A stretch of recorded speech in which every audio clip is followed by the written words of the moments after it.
to all the Aries people out there. Hello, how are you doing? These are the horoscopes, the general look for Aries for the month of September 2012. What is going to happen around September 2012? Well, some months there is so much that is happening in general, like July and August. They were months that a lot was happening, especially with the Pluto-Uranus transit, because it was triggered by Mars and by Venus last month. But now, for September in general, it doesn't mean to say that you're not having in your personal chart important things that are about to occur. But in general, there's not that much happening. I mean, you know, Neptune is still in Pisces around 1 degree and it's still going retrograde, and the Pluto-Uranus aspect, yes, it's exact this month, but there's no faster planet that is triggering it, and so on and so on. So I really have to look for things that can be meaningful for you. But as this is a general chart, there is something going on. And I only saw it this morning. There is something going on. There is a hidden dance going on between Neptune and Saturn. And I think that's going to be the most important thing during the month of September. But let's just start with a general look at your chart for Aries. So the good thing for Aries people is, or the really exciting thing is that Mars, your ruler, is going into Scorpio. And some planets like to be in some signs, and in other signs they don't like to be. And Mars really likes it there in Scorpio. It is very strong there. It has strong dignity. And for you, that's the 8th house. So that'll be, the month of September will be a good month to take some action to the things that you fear, or the things that you hide, or that you prefer to hide. Just taking a look at them and trying to overcome what is difficult for you, whatever it is. It's a good month for that. It's a good month to take action, and this Mars is really doing you good. Now, so that's for the whole month of September. Now, there's also a focus. So I'm going to look at the faster planets now, because the other slow planets, it's the same old story again, so I'm not going to repeat it. But the faster planets like the Sun and Mercury is also doing a hell of a lot this month, because it's going into almost 3 signs during this month of September: Leo, Virgo and Libra. But the focus, I think, on Virgo, and that is your 6th house. Your 6th house. Why is it? A lot of planets are in their own sign at the moment in September. So Mercury is in Virgo in its own sign and in its exaltation, which means that it can do good in that area of life. That for you, for Aries people in general, it is the 6th house. And I hear from a lot of people that the 6th house, it's a bit a boring house, it's about health and small animals. But it's not a boring house, because it's so important. What if your health is not good? It has an influence on your whole life when you're not feeling well, when you're ill. It paralyzes you, or it can paralyze you. So it doesn't mean to say that you're going to be ill. On the contrary, now is a very good time with this Sun and Mercury in that 6th house. It's a good time to take steps to make sure that you stay healthy, to make sure that you do your day-to-day stuff, your day-to-day routines. And that considers work for a lot of us. And even when you're working for yourself, it can mean the day-to-day planning that you're doing, or the day-to-day communication or PR that you have to do, so the day-to-day stuff that you have to do. And from that, it's the Virgo house, so from that comes its fruits, but later on. So it's a working house, that 6th house. So it's a good time for that. Now, Venus will be in Leo well, actually a bit in Cancer, the end of Cancer, and a great part in Leo.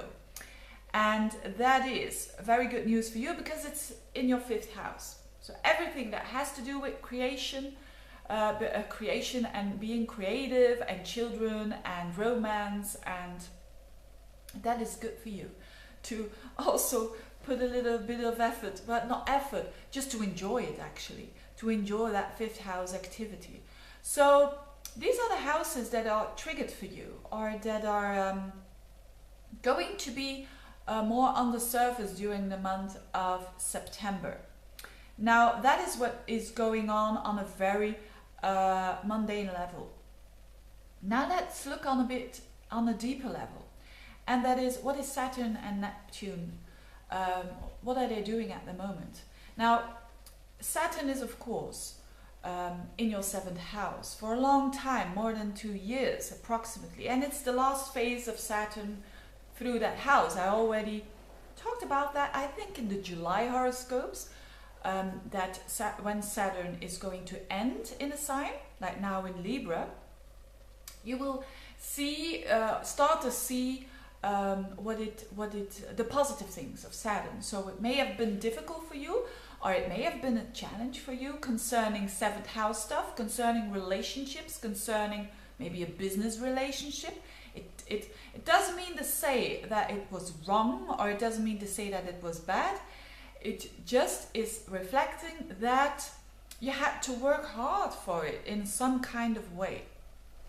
And what happens now during this month, and particularly the last week or the last 2 weeks of this month of September, it's making a dance with Neptune in Anticyon.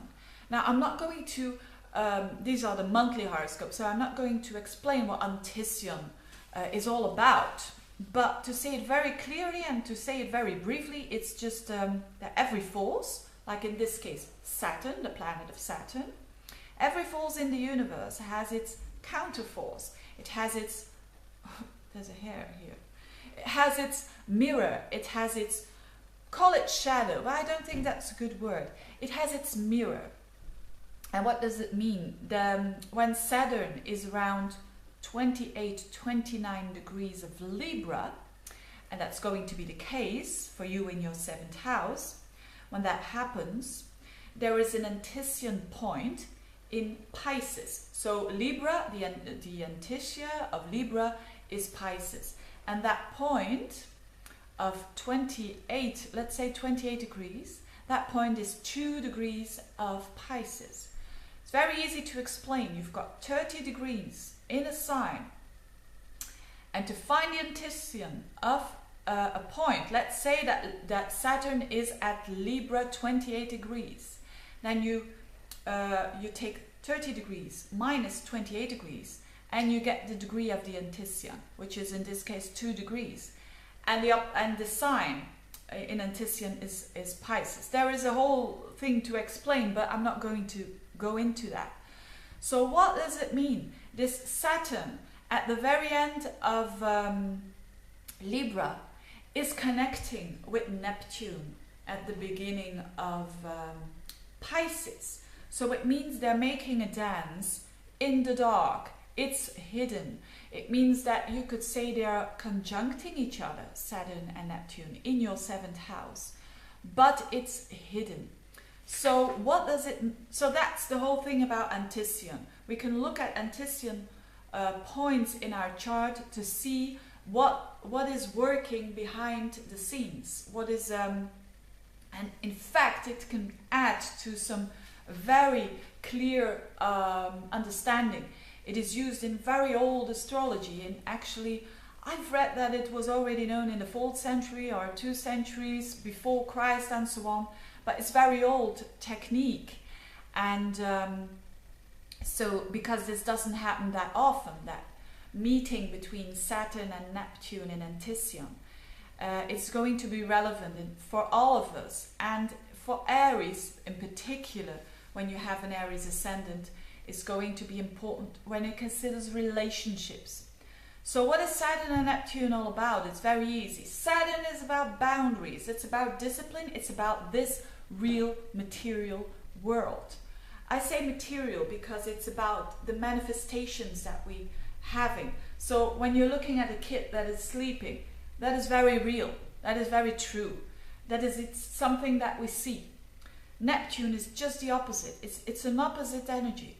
Neptune is about what we don't see, but we kind of sense it, that it is there. So you have to believe it because otherwise it's not there.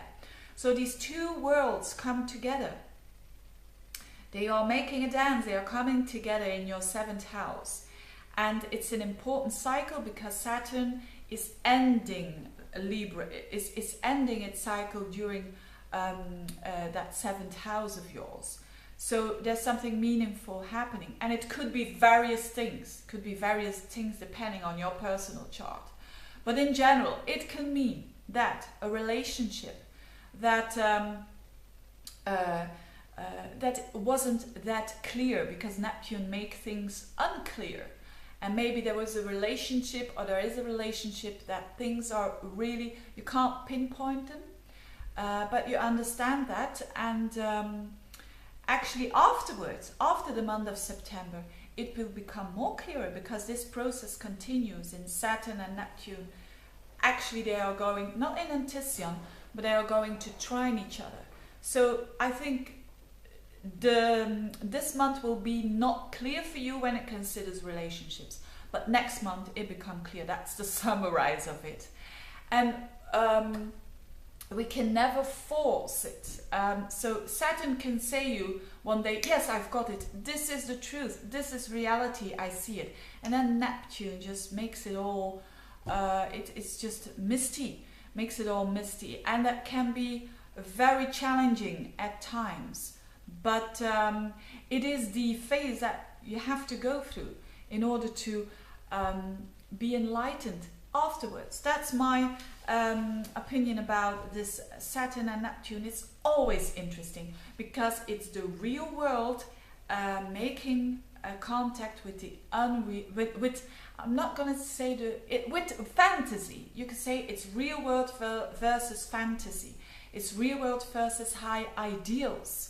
And the connection, if those two planets connect, it's always a beautiful and actually a good thing, but not during the cycle. It's only afterwards. So in this case, I think October. I'll talk about this more in October.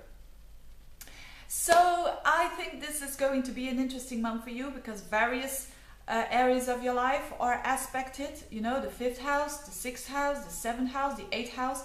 It's all very much interesting for Aries to tap into all these different kind of areas of life. So, thank you for watching to this video. Thank you for all the comments. Thank you for all the readings that you ordered. And see you next month for more. Bye bye.